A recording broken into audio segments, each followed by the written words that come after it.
പുതിയ മാർപ്പാപ്പയെ തെരഞ്ഞെടുക്കാനുള്ള കോൺക്ലേവിൻ്റെ രണ്ടാം ദിവസമായ ഇന്ന് മൂന്നാം ബാലറ്റിന് ശേഷവും പുതിയ മാർപ്പാപ്പ തെരഞ്ഞെടുക്കപ്പെട്ടിട്ടില്ല എന്ന് നമ്മെ അറിയിക്കുന്ന കറുത്ത പുക സിസ്റ്റൈൻ ചാപ്പലിന് മുകളിൽ സ്ഥാപിച്ചിരിക്കുന്ന ചിമ്മിനി കുഴലിലൂടെ പുറത്തു വന്നിരിക്കുകയാണ്.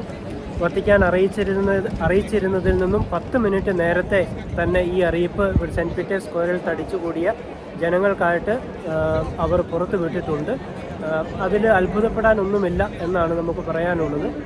കാരണം കഴിഞ്ഞ 2 കോൺക്ലേവുകളിലും രണ്ടാം ദിവസം 4ാമത്തേതും 5ാമത്തേതുമായ ബാലറ്റിലാണ് നമുക്കൊരു പുതിയ മാർപ്പാപ്പയെ ലഭിച്ചത്. ഇനി ഇവിടെ രണ്ടാം ദിവസം ഇന്ന് വൈകുന്നേരം 4:30-ക്ക് അടുത്ത ബാലറ്റ് ആരംഭിക്കും. 4ാമത്തെ ബാലറ്റിൻ്റെ റിസൾട്ട് 5:30യോടുകൂടി പുറത്തു വരുമെന്നാണ് നമുക്ക് മനസ്സിലാക്കാൻ സാധിക്കുന്നത്. പുതിയ മാർപ്പാപ്പയെ തിരഞ്ഞെടുത്തെങ്കിൽ വെളുത്ത പുകയാണ് ചിമ്മിനി കുഴലിലൂടെ ഉയരുക, അല്ലെങ്കിൽ പുക ഉയരില്ല.